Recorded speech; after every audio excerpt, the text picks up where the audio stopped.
अस्सलाम वालेकुम, मुंहिंजो नालो माशूक अली आहे। अवां मुंहिंजो यूट्यूब ऐं फेसबुक ॾिसी रहिया आहियो। हिकु दफ़ो ॿीहर तव्हांजी ख़िदमत में हाज़िर आहियां ऐं पाण मिठी जे इंतिहाई वेझो आहियूं ऐं हीउ तव्हांखे जेको आहे इलाइक़ो ॾेखारियूं। हिते जेको आहे माण्हुनि जी जेका ज़िंदगी आहे उहा जेको आहे त पसमानदा ऐं केॾी तकलीफ़ वारी गुज़ारनि पिया ऐं हिकिड़े जेको आहे त पाण स्पॉट ते मौजूदु आहियूं जिते पाणी जी हिकिड़ी वॾी टैंक आहे।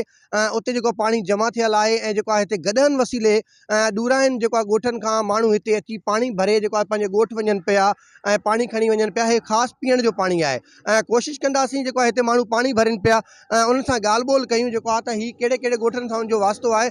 अदा तव्हां थोरो ओर ते अचो। नालो छा आहे तव्हांजो? अच्छा, कहिड़े ॻोठ सां तव्हांजो तालुक़ु आहे?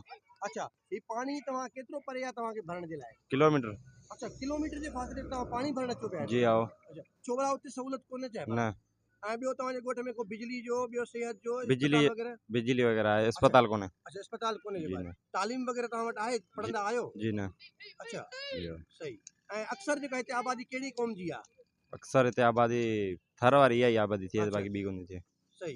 ऐं गॾहनि ते पाणी भरे खणी वेंदा आहियो हिते जेको आहे? जी आओ। त हीउ नौजवान जेको ॿुधाए पियो त गॾहनि ते जेको असां पाणी भरे वञूं पिया, किलोमीटर 2 किलोमीटर जेके फ़ासिले ते मुख़्तलिफ़ जेके ॻोठ आहिनि ऐं उते असां पाणी भरे खणी वञूं पिया जेको आहे त ऐं सहूलियतूं न हुजण जे करे जेको आहे त माण्हू ॾाढी ॾुखी ज़िंदगी गुज़ारनि पिया।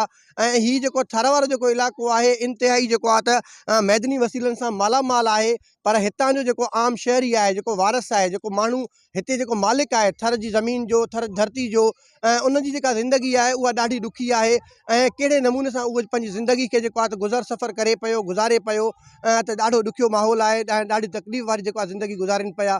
सो हुक्मराननि खे घुरिजे जेको आहे आम जेके शहरी आहिनि, माण्हू आहिनि ऐं उन्हनि खे सहूलियतूं फ़राहम कनि जेको आहे त ऐं माण्हुनि जी जेका ज़िंदगी आहे उनखे आसान बणायो वञे त जेको ही मामलात आहिनि उहे जेको आहे एॾा ॾुखिया न थियनि ऐं सवला थियनि। माण्हू ॾाढी ज़िंदगी ॾुखी गुज़ारनि पिया ऐं हिते जेको आहे त पाणी जेको हिते जमा थियल आहे, हिते पाणी खां हितां खां भरे कई किलोमीटर परे जेको आहे त हीअ वीचारा पाणी भरण ते मजबूर आहिनि।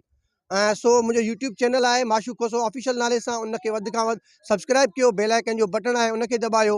मुंहिंजो सोशल मीडिया ते पेज आहे माशूक अली खोसो नाले सां, उनखे लाइक कयो, कमेंट कयो, फॉलो कयो त जेके अपडेट्स आहिनि तव्हां ते पहुची सघनि। वॾी महिरबानी।